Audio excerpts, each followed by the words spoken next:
Kita mulai ya. Assalamualaikum warahmatullahi wabarakatuh. Salam sejahtera buat kita semua, mahasiswa sekalian. Terima kasih Anda hadir di pertemuan kita yang kelima. Ya. Pada pertemuan yang kelima, seperti biasa nanti kita akan presentasi 3 mahasiswa, kemudian terakhir presentasi saya, mungkin sekitar 10 atau 15 menit. Kemudian sebelum mulai presentasi, saya ingin cerita tentang tokoh yang saya kagumi. Jadi setiap kita tentu punya tokoh yang dikagumi. Anda juga pasti punya tokoh yang Anda kagumi. Tokoh yang saya maksud adalah Profesor Yohanes Surya. Pertanyaan saya, siapa di antara Anda yang sudah tahu siapa itu Profesor Yohanes Surya? Oke. Ya, fisikawan. Beliau alumnus Amerika Serikat. Kampusnya itu kampus nomor 2 sesudah Harvard University ya. Jadi level internasionalnya tidak lagi diragukan. Yang saya kagumi dari beliau adalah ketika semua perguruan tinggi berlomba-lomba untuk mendapatkan calon mahasiswa dengan nilai akademik yang paling tinggi di SMA-nya masing-masing, maka beliau bersikap sebaliknya. Profesor Yohanes Surya, ahli fisika, dia bilang begini kepada banyak orang, terutama kepada bupati, berikan saya putra-putri terbodoh di wilayah ini, maka saya akan didik dia menjadi juara dunia. Dan itu beliau buktikan ya. Jadi ketika beliau ditawari untuk menjadi guru besar di kampusnya, beliau bilang saya pengen kembali ke Indonesia. Karena beliau cinta Indonesia, dia pulang ke Indonesia. Kemudian pertanyaan berikut, apakah kemudian berarti kita kehilangan momen untuk menghadirkan ilmuwan di kampus beliau? Nyatanya enggak. Karena kemudian beliau didik beberapa orang, ada sekitar 5 orang putra-putri Indonesia dia didik. Akhirnya kemudian sekarang orang-orang itu sudah menjadi ilmuwan di kampus yang beliau tinggalkan itu. Ada 5 orang menjadi fisikawan di Amerika Serikat. Yang saya senang ketika dia bilang begitu ya. Jadi dia bilang berikan saya putra-putri terbodoh di wilayah ini, maka saya akan didik dia menjadi juara dunia. Padahal sebaliknya di kampus-kampus lain orang berlomba-lomba. Setiap kampus itu berlomba untuk mendapatkan anak-anak terbaik di SMA. Ya. Beliau berkata sebaliknya.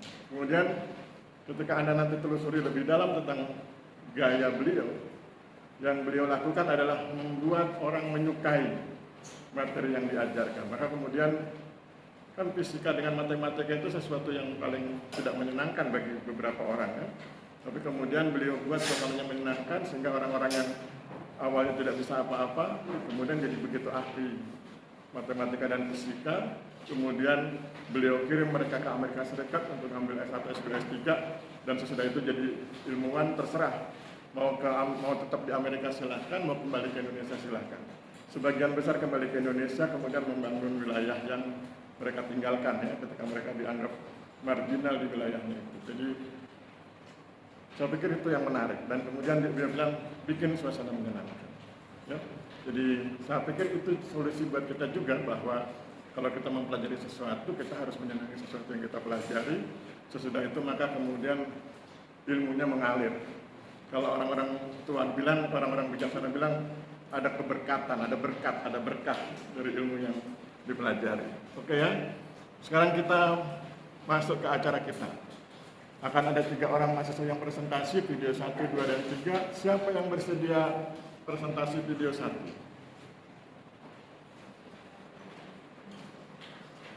Ada?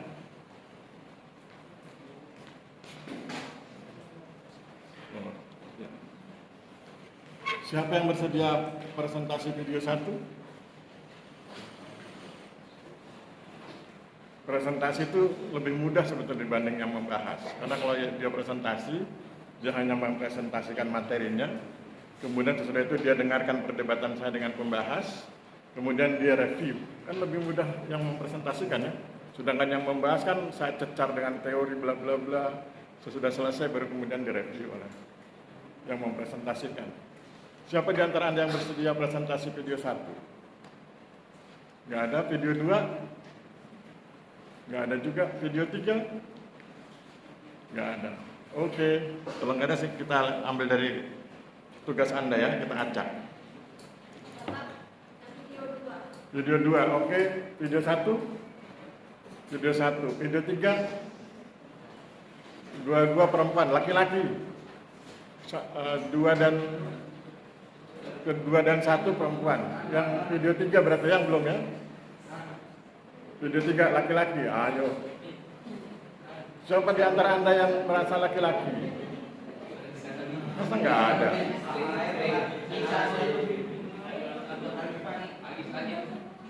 Yang merasa laki-laki, angkat tangan.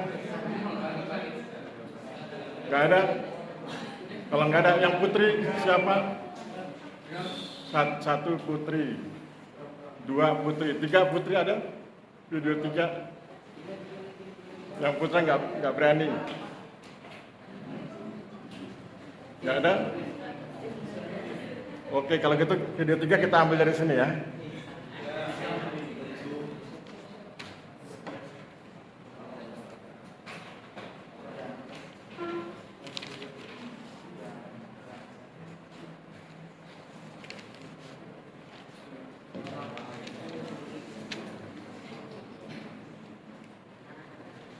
Oke, video 3 sudah saya ambil.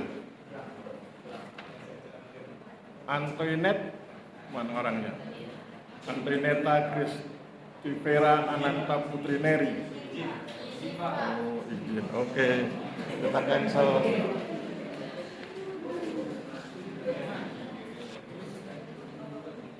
Najwa Sifa, mana? Mana Najwa Sifa? Video 3 ya. Yang video 1 sudah, video 2 sudah, video 3 Najwa Sifa. Oke, silakan yang video 1 tadi.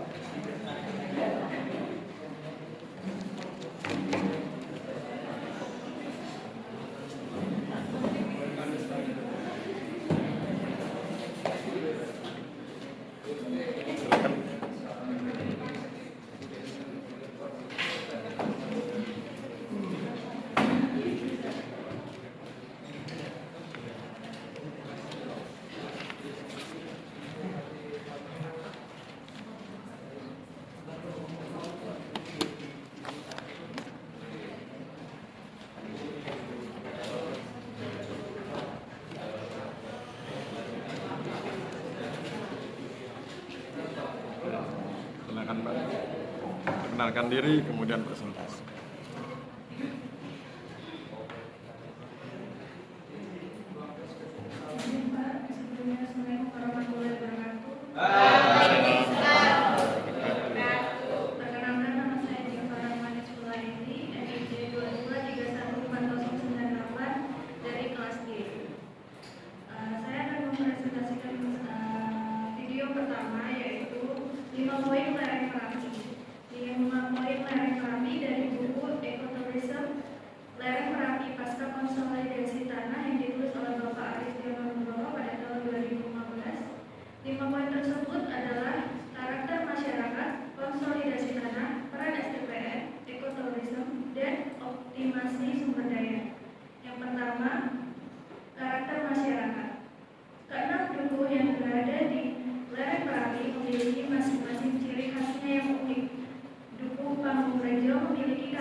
Yaitu masyarakat sangat menjaga kondisi lingkungannya, terutama mata airnya yang bisa terus-menerus mendapatkan manfaat dan memperbaiki kondisi ekonomi. Selanjutnya, pada buku karya Adab yang mempunyai karakter masyarakat, arif kultural, yaitu masyarakat dapat membangun relasi yang harmonis antara agama, yaitu agama Islam, dengan tradisi yang telah diwariskan oleh orang tua mereka dahulu. Lalu pada buku Jambu memiliki karakter arif adaptif, yaitu mereka mempunyai kemampuan merehabilitasi lahan dengan sangat baik. Dan yang terakhir yaitu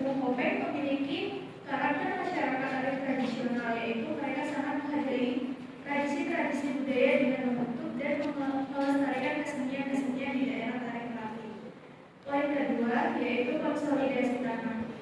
Konsolidasi tanah adalah program yang dijalankan Kementerian ATR BPS berupa upaya untuk menata kembali penguasaan, pemilikan, penggunaan, dan pemanfaatan tanah yang sebelumnya tidak teratur menjadi teratur. Dengan konsolidasi tanah agar lebih mudah untuk memobilisir massa jika terjadi erupsi Gunung Merapi. Yang ketiga, peran STPN. STPN mempunyai peran sebagai pelaku atau bagian dari kerja kolaboratif dalam pelaksanaan konsolidasi tanah, misalnya dengan menghadiri rapat koordinasi identifikasi subjek objek tanah untuk mempermudah dalam penataan ulang dalam konteks konsolidasi tanah. Kemudian, STPN juga berperan dan berpartisipasi dalam penyuluhan konsolidasi tanah di Balai Desa Umbulharjo dan Pekuharjo. Lalu STPN juga ikut memberikan materi penyuluhan serta melakukan supervisi dan monitoring dengan mengirimkan 12 taruna untuk melakukan pemberkasan dengan penyelesaian berkas yaitu 60%, 1.824 berkas. Pada poin keempat, ekoturisme. Ekoturisme adalah berwisata dengan memanfaatkan kondisi alam sekitar lereng Merapi yang di dalamnya termasuk wisata sosial, yaitu membicarakan tentang bagaimana interaksi masyarakat, lalu ekonomi dengan menyediakan fasilitas warung dan penginapan, lalu dalam konteks budaya kesenian yang ada di lereng Merapi. Yang terakhir, poin kelima, optimasi sumber daya.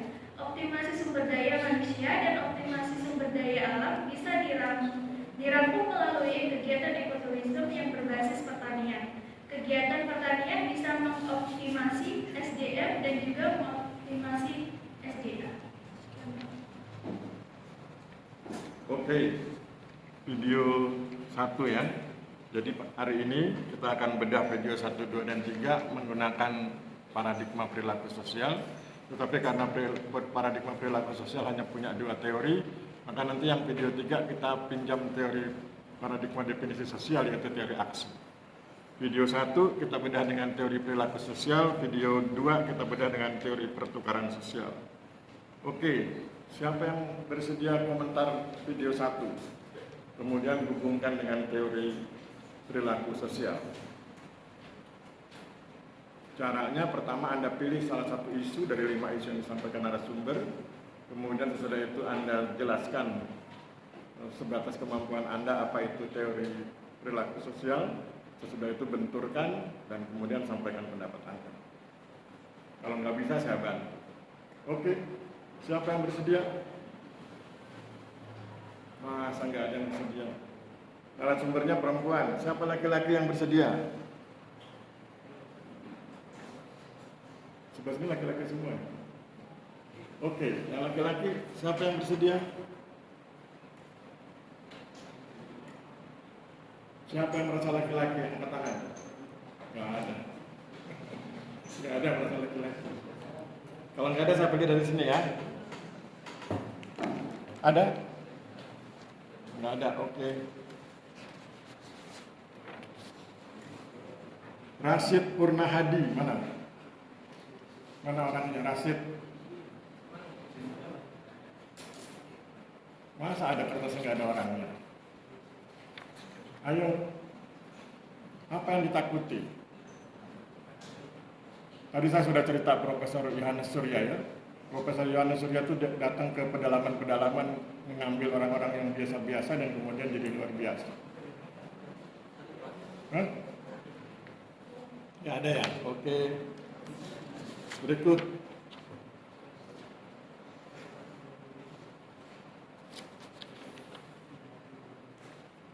Ini bacanya gimana?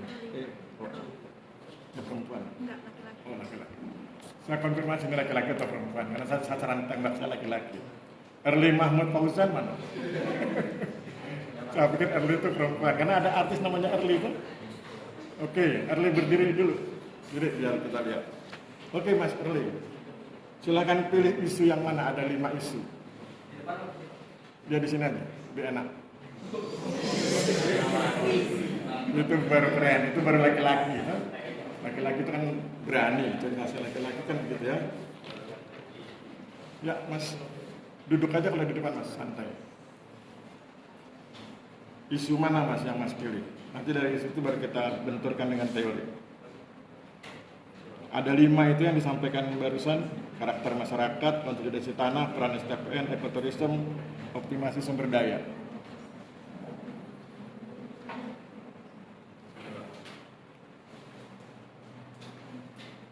Ini video 1.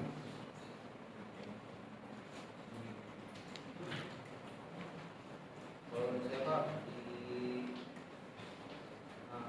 optimasi sumber daya manusia dan alam di poin kelima. Oke, silakan. Apa yang menjadi isunya? Mas jelaskan dulu supaya kita cocok isunya apa. Kan optimasi sumber daya manusia dan alam ini melalui kegiatan pertanian Pak. Kegiatan pertanian yang berbasis nepotisme. Mana ada pertanyaan berbasis nepotisme?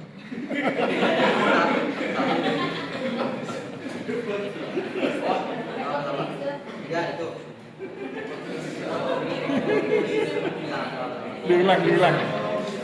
Diulang Mas, biar saya paham. Ekonomi dan juga pengelolaan sumber daya manusia dan alam secara seimbang Pak. Diulang dari awal supaya saya tahu isunya. Untuk yang poin kelima, optimasi sumber daya manusia dan alam. Optimasi sumber daya melalui kegiatan pertanian berbasis ekoturism, ekonomi dan pengelolaan sumber daya manusia dan alam yang secara seimbang. Terlalu panjang, ambil 1 atau 2 kata isunya. Pengelolaan sumber daya manusia. Mau diapain pengelolaan sumber daya manusia? Bisa lebih dikembangkan lagi Pak dalam pengelolaan sumber daya manusia yang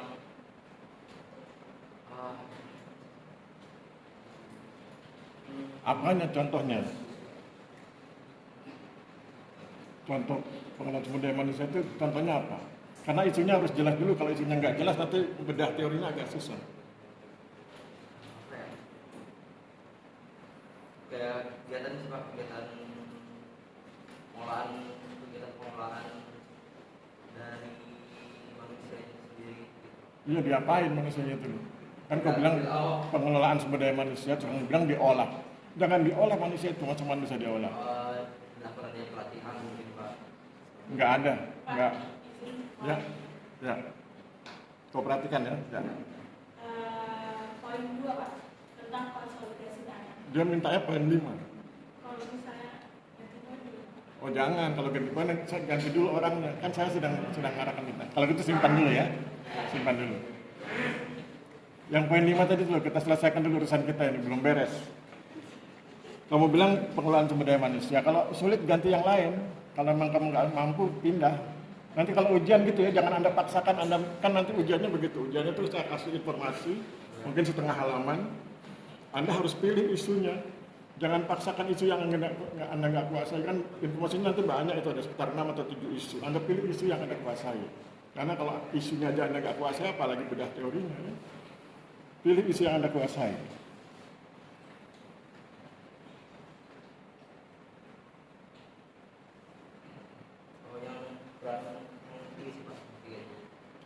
Yang ketiga itu apa? Peran STPN.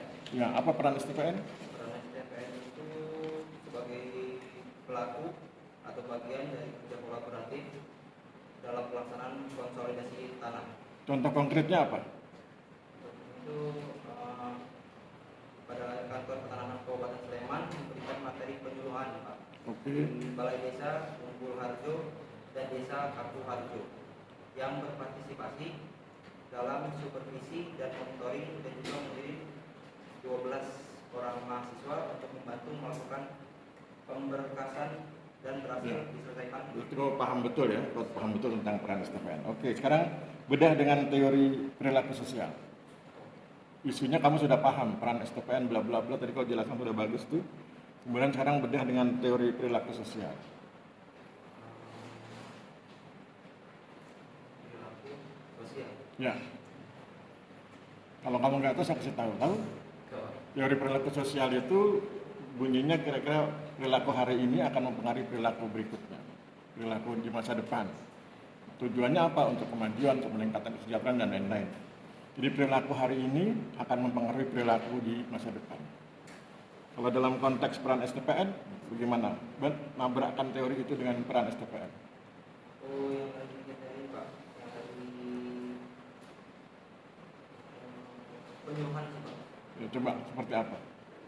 Jadi penyuluhan yang dilakukan oleh atau petani Kabupaten Sleman ini itu bertujuan untuk membangun lagi Pak, membangun ulang dari daerah lereng tersebut untuk kedepannya bisa.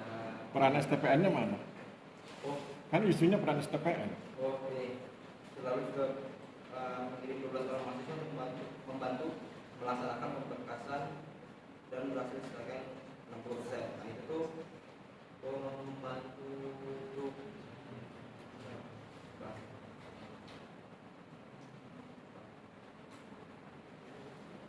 Peran STPN dibedah dengan teori perilaku sosial. Teori perilaku sosial menyatakan bahwa perilaku hari ini akan mempengaruhi atau membentuk perilaku di masa depan. Pertama tentu kamu bedah pihaknya toh. Berarti kan yang sekarang sedang menjadi observasi kamu adalah STPN-nya toh. Mahasiswa dalam, kan ada dua itu, ada dosen ada mahasiswa. Kita ambil yang mahasiswa karena peran besar itu di mahasiswa bukan di dosen. Dia bisa menyelesaikan 60% berkas itu. Nah, bagaimana penjelasanmu? Ada isu peran mahasiswa, dia bisa menyelesaikan 60% berkas, terus kemudian ada teori perilaku hari ini mempengaruhi perilaku masa depan. Apa yang bisa kamu ceritakan?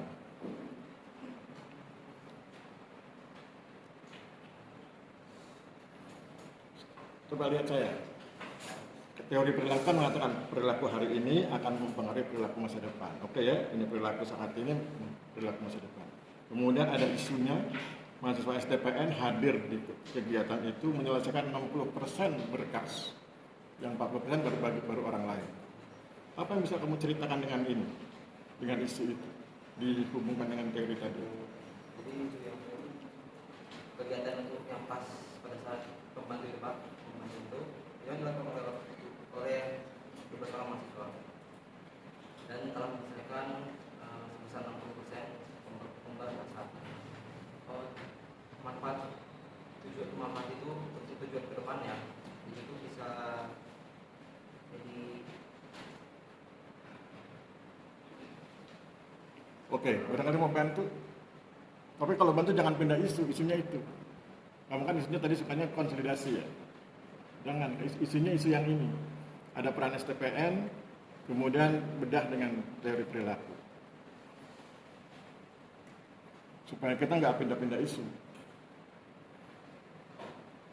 Tapi nanti kalau ujian Anda bebas pilih isu masing-masingnya, sehingga nanti jawabannya tiap orang bisa beda-beda. Karena satu lembar itu nanti isunya banyak sekali. Informasi yang saya sampaikan itu padat dengan berbagai isu.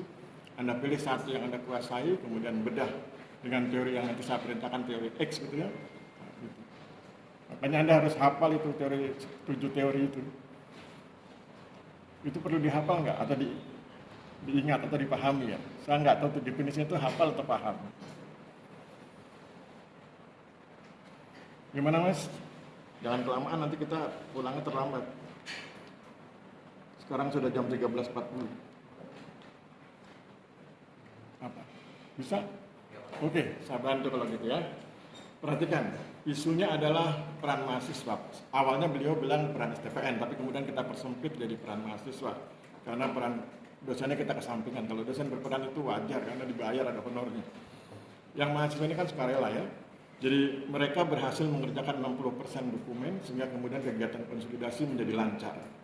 Nah, kita punya teori perilaku. Perilaku hari ini akan mempengaruhi perilaku di masa depan. Anda lihat ketika mahasiswa STPN mengerjakan itu, dari mulai A sampai Z, dari mulai penyuluhan mahasiswa hadir, door to door mereka lakukan, mereka ngobrol dengan masyarakat, mereka tahu sulitnya mengumpulkan berkas, itu kan perilaku. Yang dikerjakan mahasiswa itu perilaku, dia hadir, dia ngobrol ke warga, menerangkan, ini loh Bu berkasnya, ini loh Pak berkasnya. Mereka bahkan kadang-kadang ada mahasiswa yang baik budi, dengan motornya dia fotokopikan itu, berkas-berkas Bapak itu, kemudian hasilnya dikembalikan, fotokopinya kemudian diambil sebagai dokumen. Itu perilaku. Perilaku siapa? Perilaku mahasiswa. Kapan? Saat itu. Kemudian perilaku yang mereka bangun itu nanti akan berguna di masa depan. Apa gunanya? Ketika mereka mengerjakan ini kan mereka berlatih gitu. Mahasiswa berlatih konsolidasi tanah, mereka paham betul tentang pemberkasan, sehingga nanti di kemudian hari perilaku itu akan berguna sebagai pengetahuan, sebagai pengalaman. Anda mengerti bahwa kita sudah pernah bahas itu ya, bahwa ilmu itu diperoleh dengan 3 cara. Di kelas Anda atau di kelas lain? Anda sudah dapat belum cara mendapatkan 3 pengetahuan? Belum? Oke, itu di kelas semester 5 berarti ya. Nah, ilmu itu diperoleh dengan 3 cara. Cara pertama dengan penelitian, cara kedua dengan pengalaman, cara ketiga dengan pemaknaan.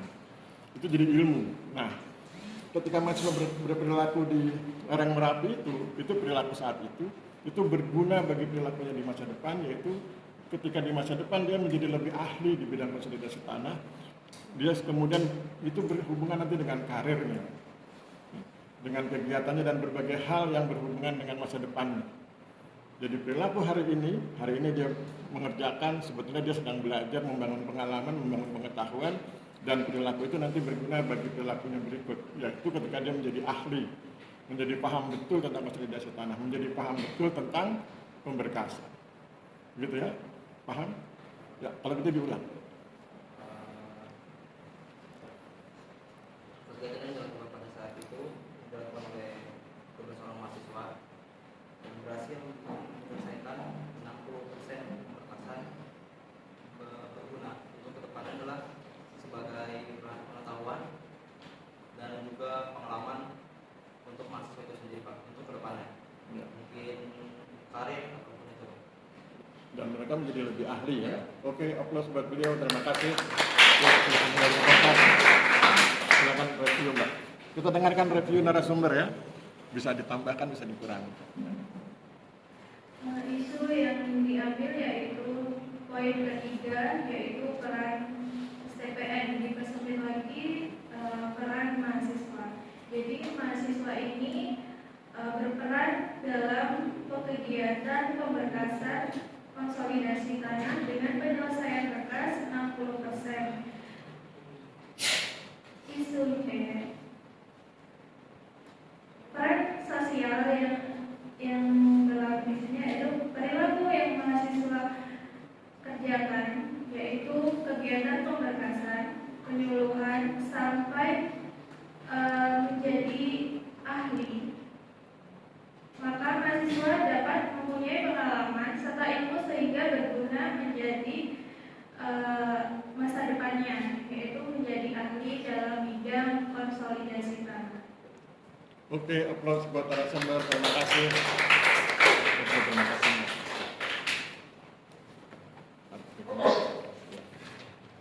Berikutnya, yang kedua, video kedua, silakan.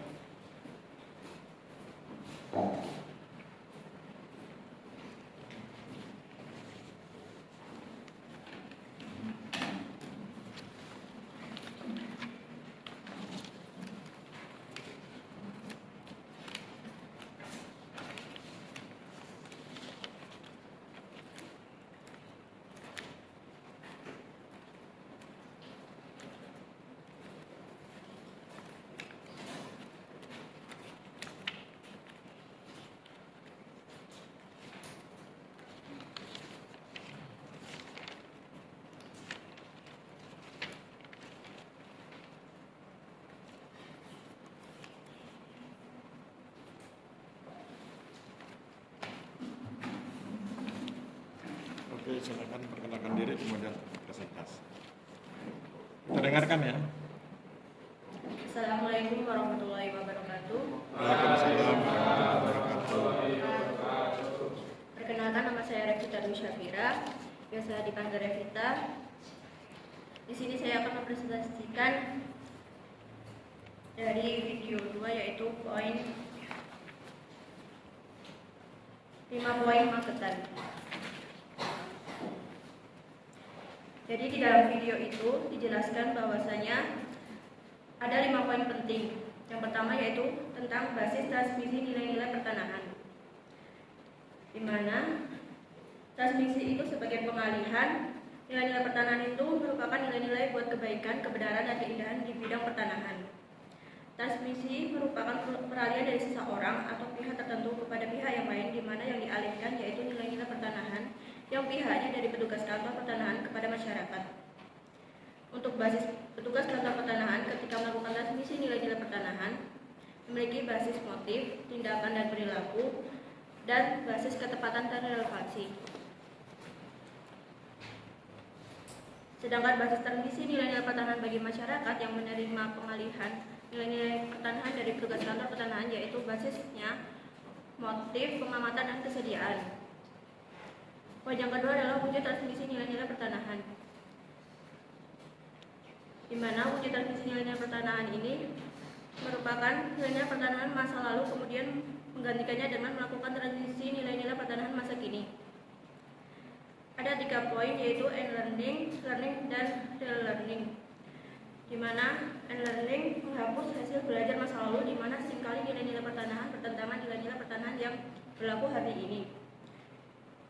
Yang kedua adalah learning, yaitu menanamkan nilai-nilai pertanahan yang baru dan relevan dengan kehidupan yang semakin kompleks. Yang ketiga ada real learning, yaitu hasil-hasil learning yang kemudian dipilih bagian-bagian penting yang perlu diperkuat.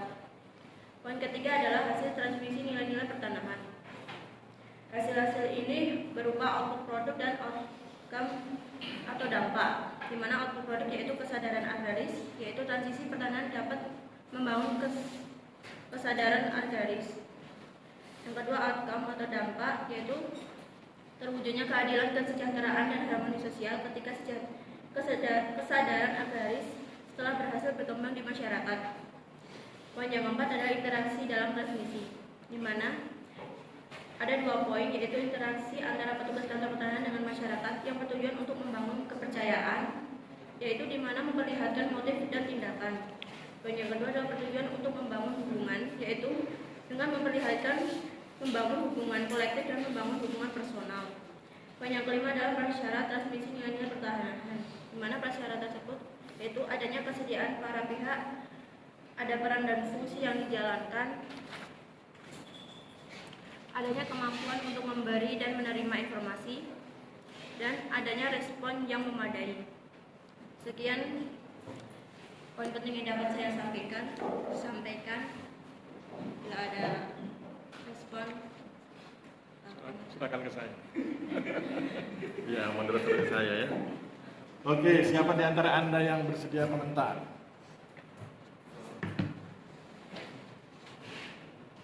Nggak ada? Masa nggak ada? Kan cuman tadi ada contoh ya, contoh yang video 1 itu. Ya, silakan Mas, komentar. Saya mau mengomentari poin yang keempat.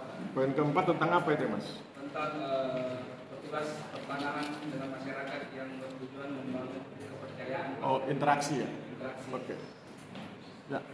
Jadi kalau dihubungkan dengan interaksi sosial Pak, Ya. tadi itu berarti contoh kecilnya petugas pertanahan itu memberitahukan tentang SOP tentang persertifikatan Pak. Contoh kecilnya dengan begitu masyarakat merasa instansi ini secara umum itu terbuka dan ini bisa membangun kepercayaan masyarakat Pak. Di samping itu juga kepercayaan masyarakat itu sudah terjalin, maka masyarakat pasti akan berbondong-bondong Pak mengurus pensertifikannya secara pribadi. Oke, itu isunya ya, itu isunya. Jadi Anda sangat jelas sekali isunya, Anda paham betul tentang isunya. Sekarang saya minta Anda bedah dengan teori pertukaran sosial. Anda tahu nggak teori pertukaran sosial? Oke. Belum Pak. Oh belum. Teori pertukaran sosial itu kuncinya di reward and punishment. Reward and punishment. Masyarakat itu akan mengulang-ulang perilakunya kalau dapat reward. Masyarakat akan menghentikan perilakunya kalau dapat punishment. Saya ulang kalimatnya ya. Teori pertukaran sosial ya. Teori pertukaran sosial kekuatannya pada reward and punishment. Masyarakat akan mengulang-ulang perilakunya kalau dapat reward dan dia akan menghentikan perilakunya kalau dapat punishment. Oke, punishment sanksi, reward hadiah atau ganjaran. Silakan Mas, dimainkan, hubungkan dengan isunya. Kalau dihubungkan dengan itu Pak, seperti saya katakan, ketika kita sebagai petugas memberikan persyaratan secara terbuka, berarti kan masyarakat dapat menerima ataupun mereka merasa puas Pak. Jadi rewardnya itu masyarakat bisa memberikan apa yang sebenarnya mereka harus bayarkan Pak, seperti PNBP atau transportasi pengukuran, berarti itu reward Pak, karena kita telah memberikan kepercayaan kepada masyarakat dengan menjelaskan SOP maupun peraturan-peraturan yang berkaitan dengan pembiayaan Pak. Kalau konteksnya masyarakat, yang harus kamu lihat reward yang diperoleh oleh masyarakat, bukan reward yang diperoleh oleh petugas Kementerian Pertanahan atau petanahan. Reward yang diperoleh. Jadi kalau misalnya masyarakat ditawari ikut PTSL, kita ambil gambar PTSL ya. Misalnya masyarakat ditawari ikut PTSL, orang bilang pensertifikatan tanah. Apa rewardnya buat mereka? Oke. Dan reward itu didapat kalau mereka apa? Kalau masyarakat melakukan apa, dapat reward apa? Kalau masyarakat melakukan apa, dapat punishment apa gitu. Gitu Mas, secara jelasnya begitu. Kalau berdasarkan PTSL seperti itu Pak, jika masyarakat melengkapi persyaratan, Ya. berarti rewardnya dia akan menerima sertifikat Ya. tanah. Dan jika masyarakat tidak melengkapi persyaratan sertifikat tanah, berarti mereka akan mendapatkan di kemudian hari sebagai sengketa batas. Ya, berarti mendapat punishment ya. Oke, applause buat beliau. Terima kasih. Ya, begitu ya. Jadi masyarakat akan dapat reward dalam bentuk jaminan kepastian hak dan segala macam hal berkaitan dengan fasilitas yang diperoleh dari sertifikat kalau mereka memenuhi persyaratan dan bersedia melakukan kegiatan yang relevan. Sebaliknya mereka akan dapat punishment misalnya berupa potensi konflik dan lain sebagainya. Oke, silakan narasumber di review.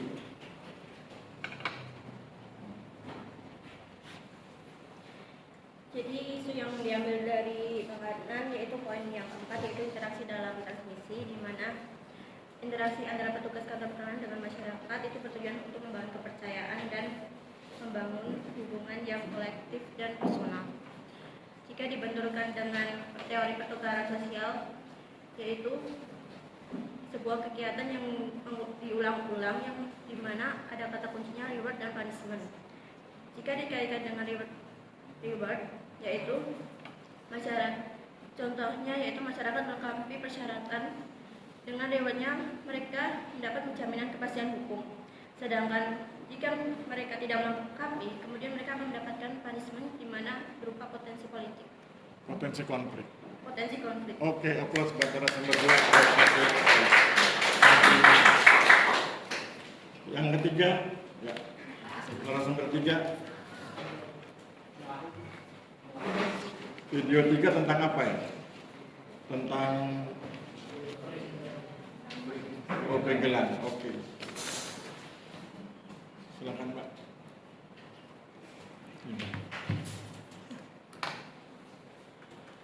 Ada di situ? Oh, di sini ya.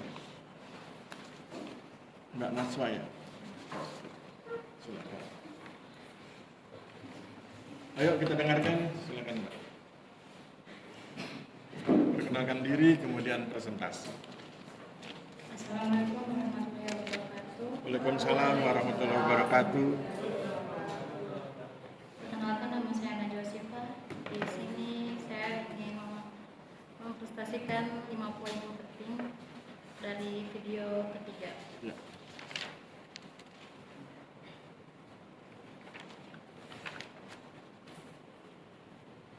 Yang pertama adalah relasi kuasa. Konsep kuasa memiliki dimensi memberdayakan dan mendominasi pemerintah, desa, pergaulan menggunakan kekuasaan dalam mendorong visi dan misi untuk keadilan, kesejahteraan, dan harmoni sosial. Kedua, strategi pertanahan. Desa pergaulan menerapkan strategi pemilikan, penggunaan, dan pemanfaatan tanah secara lokal dengan land reform untuk memfasilitasi petani yang tidak memiliki tanah. 3. Revitalisasi kesadaran agraris. Pentingnya kesadaran akan pentingnya akses atas tanah dan peningkatan produktivitas pertanian. 4. Revitalisasi solidaritas agraris. Mendorong kerjasama dan hubungan di antara pemangku kepentingan agraris untuk memenuhi kebutuhan bersama. 5. Revitalisasi keberdayaan agraris. Upaya untuk memperbaiki dan mengembangkan mampu memenuhi kepentingan stakeholder dengan mencapai visi dan misi pemerintahan desa. Oke, siapa yang berkenan komentar? Ada? Kalau ada angkat tangan biar saya tunjuk. Kalau enggak saya nggak tahu, saya nggak bisa baca isi hati. Ada? Angkat tangan. Masa semuanya menundukkan begini semua? Ayo, siapa yang bersedia? Berbagi pengetahuan itu berpahala loh. Apapun agama Anda kan bilang begitu ya. Kan Tuhan cuma perintahkan kita dua. Beribadah kepada beliau sesuai dengan agama kita masing-masing. Dan dua, berbuat kebaikan. Berbagi pengetahuan itu berbuat kebaikan. Ketika Anda menjadi contoh di depan, menjelaskan, kemudian saya jelaskan terus, diskusi. Yang lain kan memperhatikan itu. Dapat ilmunya dari dua orang yang tadi membahas itu. Ada? Kalau nggak ada, terpaksa saya lihat dari sini ya. Ada? Nggak ada. Harusnya ada. Nah, Sarah Ardan mana? Memang sasaran saya laki-laki, kalau perempuan batalkan. Sini mas, di depan lebih enak. Jadi ininya bisa lebih dekat. Bawa bahannya nggak? Tangan kosong? Nggak bawa gadget? Oh ya sudah. Oke, silakan ibu. Pertama, pilih isu yang mana? Dari video 3 isu yang mana? Ada 3 isunya tuh ya, ada 5. Relasi kuasa, strategi pertanahan, kesadaran agraris, solidaritas agraris, dan keberdayaan agraris. Mana yang kau suka? Nggak usah, nanti yang teorinya nggak kita bahas dulu, isunya dulu. Kau pilih dulu 5 isu itu. Relasi kuasa, strategi pertanahan, kesadaran agraris, solidaritas agraris, keberdayaan agraris. Kau pilih yang mana? Relasi kuasa. Relasi kuasa. Apa yang kau ketahui tentang relasi kuasa? Kalau di videonya itu relasi kuasa kan jadi pemimpin di relasi kuasa itu kan ada 2 cara, ada power to sama power over. Ya. Jadi power to itu dia intinya membuat orang jadi interaksi antara pemimpin atau pemimpin kepada orang-orang yang membutuhkan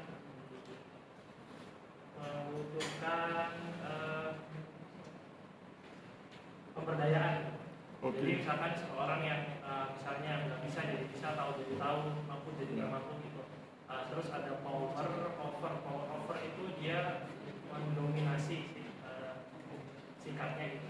Sederhananya mendominasi. Kadang mendominasi itu juga diperlukan untuk orang-orang yang kadang kan nggak semua orang itu bisa mau bekerja sama gitu. Kalau bisa atau enggak kan bisa dibimbing. Cuma kadang ada orang yang nggak mau.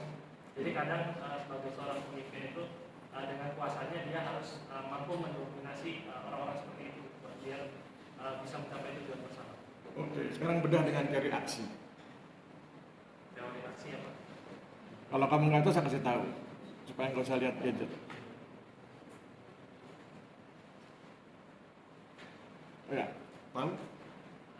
Teori aksi itu kan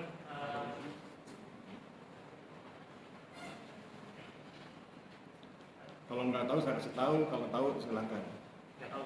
Oke, teori aksi itu kekuatannya 2. Kesadaran subjektif, kesadaran objektif. Tahu ya, bahwa seseorang itu berperilaku tertentu karena kesadarannya.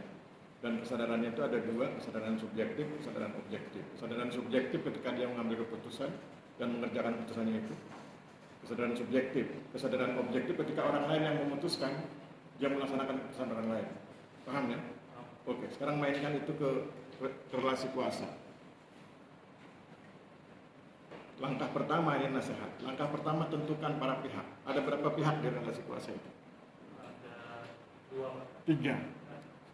Kepala desa, pihak yang mendukung, yang akan diberdayakan, dan pihak yang menentang. Oh iya. Yang mendukung dengan power to, yang menentang dengan power over ya. Kemudian gunakan. Masing-masing pihak itu punya kesadaran subjektif objektif. Nah, kamu jelaskan kepala desa subjektifnya kapan, objektifnya kapan. Kemudian yang menentang kapan subjektif, kapan objektif. Yang mendukung kapan subjektif, kapan objektif. Begitu caranya, cara membedahnya ya. Jadi kalau kepala desa dia sebagai pemimpin, subjektifnya dia kan berarti dia subjektifnya itu misalkan dia merancang suatu program untuk membuat masyarakat tuh jadi berdaya. Misalkan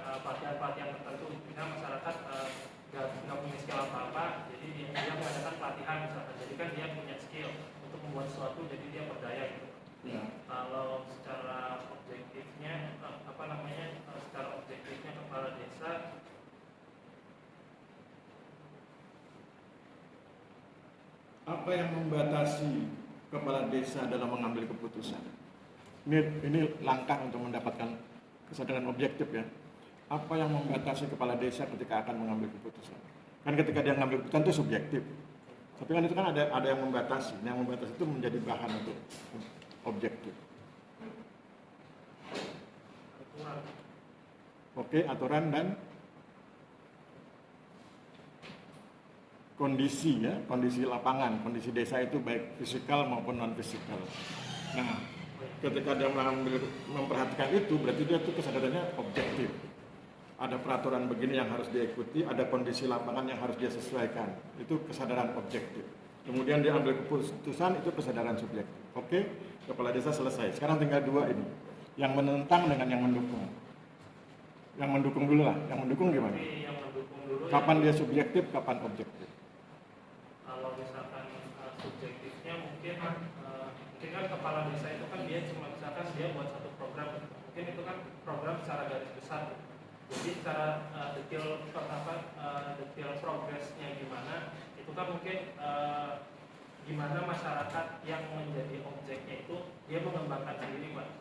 Dalam proses proses kegiatan yang berjalan mungkin kan ada sesuatu yang kurang, ada yang perlu dibenahi. Jadi mereka secara otomatis mengambil keputusan untuk mengatasi kekurangan atau kendala-kendala yang ada di program yang telah dicanangkan gitu, Pak. Oke, terus objektifnya? Kesadaran objektifnya, ya dia patuh dengan apa yang dicanangkan dengan kepala desa ya, Pak, dengan pemimpinnya itu.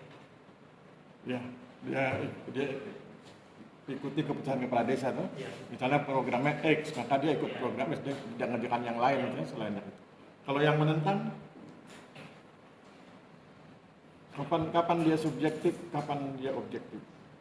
Menentang itu, ya itu Pak, dengan keadaan dia menentang itu subjektif ya. Oke, Karena dia kan nggak setuju dengan apa yang sampaikan diputuskan sama pemimpinnya gitu, Pak. Oke. Jadi dia punya argumentasi. Ketika dia menentang itu berarti subjektif. Ya, subjektif. Kapan dia objektif?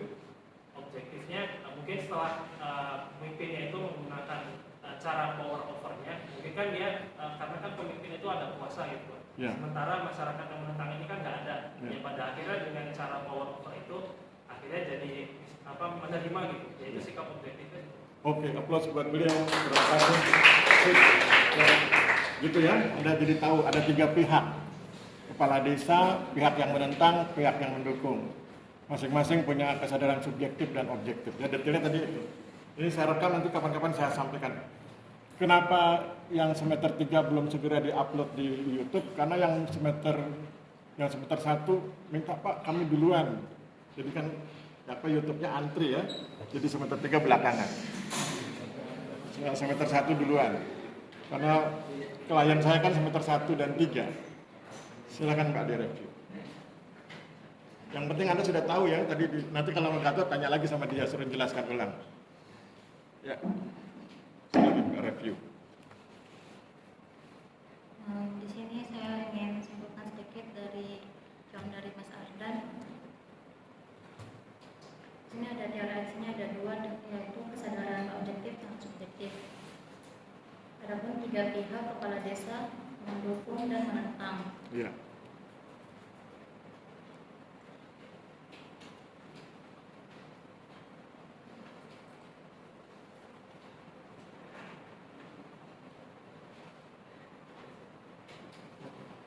Kepala desa sebagai pemimpin program untuk masyarakat melakukan pemberdayaan.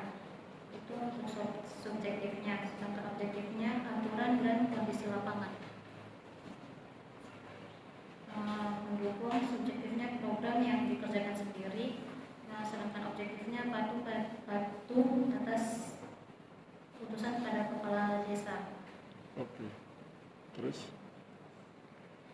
Yang menentang subjektifnya dengan keadaannya sudah melakukan subjektif.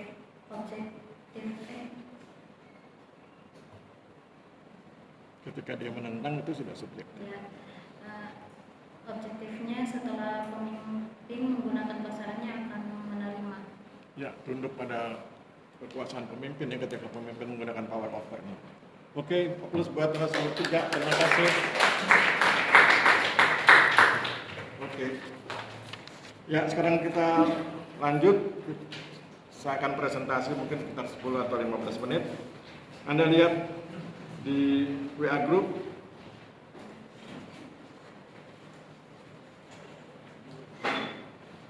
Pertemuan 5. Paradigma fakta sosial. Kalau Anda perhatikan gaya belajar kita, gaya belajar saya dengan Anda ketika perkuliahan, itu kan seperti gaya belajar orang berenang ya. Jadi kalau berenang itu kan begitu. Kalau berenang kebanyakan teori nggak akan pernah berenang. Misalnya guru renangnya cuma menjelaskan ini loh gaya dada, ini loh gaya katak, ini loh gaya punggung, ini loh gaya bebas, diterangkan sampai beratus-ratus halaman, tetapi kemudian Anda nggak pernah berenang. Dan akhirnya ketika berenang tenggelam. Nah itu kalau yang menurut saya keliru ya. Maka kemudian saya sebaliknya, tanpa teori, nggak banyak teori, teorinya sekedarnya saja, kemudian langsung bawa Anda ke pinggir kolam renang, ceburkan, nah di situ ada yang tenggelam, ada yang ngambang, tergantung kemampuan masing-masing, kemudian nanti pelan-pelan yang tenggelam-tenggelam itu diangkat, akhirnya semua nanti bisa ngambang, sudah ngambang baru bisa berenang ya. Jadi teorinya belakangan, Anda kan hanya dikasih tahu, oh struktural fungsional begini, tapi kan kemudian baru hari ini kita belajar teori struktural fungsional ya. Jadi itu saya bilang seperti belajar orang berenang. Oke, Anda lihat di PowerPoint slide ketiga. Dalam berbagai kesempatan saya selalu bilang bahwa teori struktural fungsional itu kekuatannya pada sinergi gitu ya. Sekarang coba kita lihat teks aslinya ya.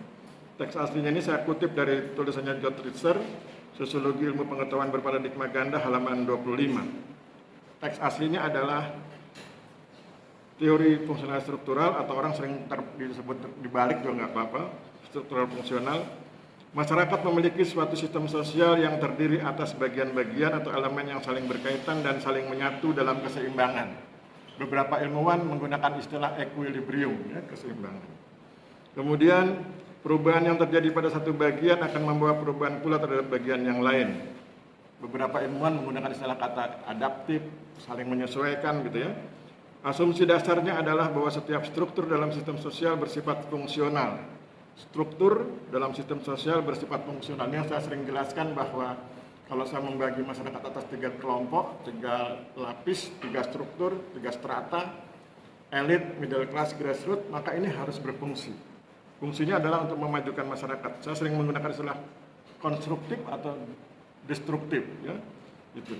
Nah, kemudian pertanyaan menariknya kan, mana sinerginya Pak Aris? Nggak ada tulisan sinergi di teks itu. Ya. Maka kemudian Anda bisa temukan itu ketika Anda menganalisis poin 1. Coba lihat poin 1. Masyarakat memiliki suatu sistem sosial yang terdiri atas bagian-bagian atau elemen-elemen, berarti ada bagian-bagian yang saling berkaitan. Kalau dalam diskusi-diskusi kita, misalnya reform lokal, ada 3 bagian, pemerintah desa, kuliah, buruh kuliah, gitu ya. Itu kan 3 bagian atau 3 elemen yang saling berkaitan. Kemudian saling menyatu dalam keseimbangan. Itu artinya mereka bersinergi. Supaya seimbang, supaya harmoni, supaya tujuan tercapai. Kalau tujuannya kesejahteraannya tercapai. Kalau tujuannya harmoninya tercapai. Kuliah dapat harmoni, bisa menikmati harmoni sosial. Kemudian yang buruh kuliah bisa menikmati kesejahteraan. Ya, gitu. Maka kemudian itulah yang saya maksud dengan istilah sinergi. Kalau asal-usul teori fungsional struktural nanti Anda baca sendiri ya. Saya terlalu banyak kalau dibacakan. Kita langsung masuk ke yang berikut, teori neofungsional.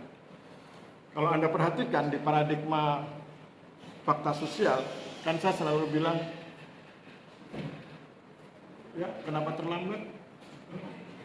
Oh beda kelas. Itu kelas apa? Oh ya, oke.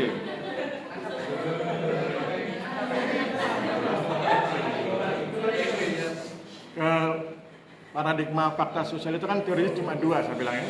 Paradigma fakta sosial teori cuma 2, struktural fungsional dan teori konflik. Nah, pada kesempatan ini saya perkenalkan ada teori yang di tengah, namanya teori neofungsional. Teori ini menghantarkan kita dari struktural fungsional ke konflik. Mari kita lihat teori neofungsional. Masyarakat merupakan sebuah sistem yang relatif mandiri yang terorganisasi melalui interaksi antar bagiannya. Itu masih wilayah struktural fungsional. Keseimbangan sistem dan integrasi sistem dipahami dengan asumsi bahwa masyarakat tidak berusaha mencapai kondisi itu. Maksudnya masyarakat tidak berusaha, tetapi pada akhirnya itu tercapai dengan sendirinya, keseimbangan itu ya. Kemudian terdapat beberapa tingkat integrasi. Integrasi itu penyatuan. Dia masih berada di sini. Nah, yang poin berikutnya yang mulai mengarah ke konflik. Terjadi interaksi antar elemen yang menghasilkan ketegangan dan provokasi bagi hadirnya sebuah perubahan.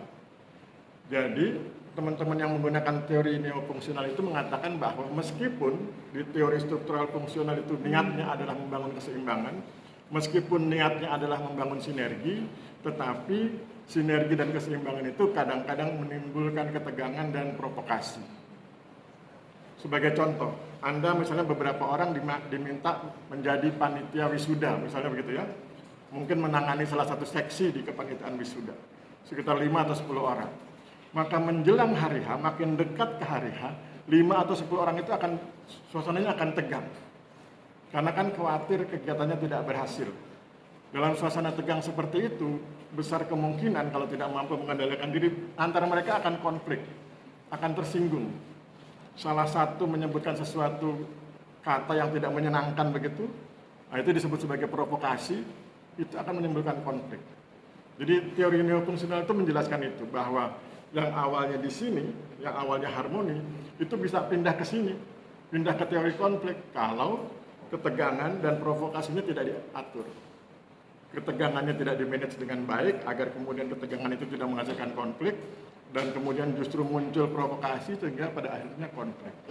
Ya, jadi teori neofungsional itu semacam jembatan yang menghubungkan fenomena fakta sosial yang awalnya harmoni bisa menjadi konflik gitu ya. Itu teori neofungsional. Sekarang kita masuk ke gambarnya di slide ke-10. Ini gambar teori fungsional struktural ya, atau struktural fungsional. Jadi kalau Anda menggunakan gambar ini, misalnya Anda tadi isunya apa? Misalnya isunya tentang peran STPN ya. Isunya peran STPN, masukkan ke situ, kemudian lihat elemennya, unsur-unsurnya. Oh, kalau bicara tentang peran STPN, unsurnya dosen dan mahasiswa. Dosennya kesampingkan, kita fokus di mahasiswa. Lihat stimulusnya. Mahasiswa itu distimulus oleh dosennya atau oleh ketua STPN agar mengerjakan sesuatu yang kemudian itu berguna buat dirinya. Maka kemudian dia adaptif. Sang mahasiswa itu adaptif. Dia adaptif terhadap perintah dosennya, dia adaptif terhadap keputusan ketua STPN, dia adaptif terhadap situasi di lapangan. Dia menyesuaikan diri dengan orang-orang yang dilayani di lapangan. Teman-teman mahasiswa yang dari luar Jawa terpaksa harus belajar bahasa Jawa atau minimal dia mengerti bahasa Jawa yang digunakan oleh orang-orang yang dilayani ya. Nah, itu kemudian menghasilkan yang disebut sebagai keseimbangan. Itu kalau kita gunakan gambar ini untuk membedah isu yang tadi ya, peran STPN. Sekarang kita masuk ke teori konflik. Saya akan selalu bilang teori konflik itu kekuatannya pada kepentingan, kewenangan, kekuasaan. Kalau kepentingannya berbeda, konflik gitu ya. Nah, sekarang kita lihat teks aslinya dari George Ritzer. Berbagai perubahan yang ditimbulkan oleh suatu kebijakan berpotensi menimbulkan pertentangan yang terus-menerus di antara unsur-unsurnya. Kalau ada perubahan, pasti ada pertentangan. Kemudian, setiap unsur dalam masyarakat memberi sumbangan bagi terjadinya disintegrasi sosial. Disintegrasi sosial itu ya konflik ya. Kemudian, keteraturan yang terdapat di masyarakat hanyalah disebabkan oleh adanya tekanan atau pemaksaan oleh golongan yang berkuasa. Kemudian, distribusi wewenang dan kekuasaan yang tidak merata menjadi salah satu faktor yang secara sistematis menimbulkan konflik. Wewenang dan kekuasaan itu kan berkaitan dengan kepentingan ya. Maka kemudian di situ bisa Anda pahami bahwa yang saya sampaikan ketika menjelaskan pada Anda ketika kita diskusi itu berkaitan dengan teori konflik. Kekuatan teori konflik pada kepentingan, kekuasaan, kewenangan. Kalau makin besar perbedaan kepentingannya, makin besar terjadinya konflik. Kemudian asal-usulnya nanti Anda baca sendiri. Saya ingin langsung ke gambar ya, sebelum masuk ke gambar tahu itu ya. Slide ke-16. Jadi kalau Anda punya isu, masukkan isunya di sistem sosial itu. Kemudian lihat para pihaknya, lihat wewenang dan kekuasaan para pihak. Perbedaan wewenang, perbedaan kekuasaan akan menimbulkan perbedaan kepentingan. Kemudian lihat potensi perubahan yang terjadi, kemudian lihat pertentangannya, maka nanti muaranya adalah konflik, disintegrasi. Jadi itu caranya membedah isu dengan menggunakan teori konflik. Tapi ini dengan cara yang lebih lengkap ya dari yang sering kita diskusikan di kelas. Kalau di kelas kan kita cuma mainkan kepentingan, kewenangan, kekuasaan, kepentingan. Kalau di sini ada jelas wewenang, kekuasaan, perubahan, pertentangan, baru kemudian bicara disintegrasi. Oke, sampai di sini selesai. Siapa di antara Anda yang ingin bertanya atau komentar? Jadi hari ini kita belajar tentang paradigma fakta sosial. Ya. Ada? Kalau nggak ada kita akhiri karena mungkin di luar sudah antri orang mau masuk kelas. Nggak ada? Kalau nggak ada kita akhiri. Terima kasih. Wabillahi taufiq wal hidayah. Wassalamualaikum warahmatullahi wabarakatuh. Salam sejahtera buat kita semua. Terima kasih dan selamat siang.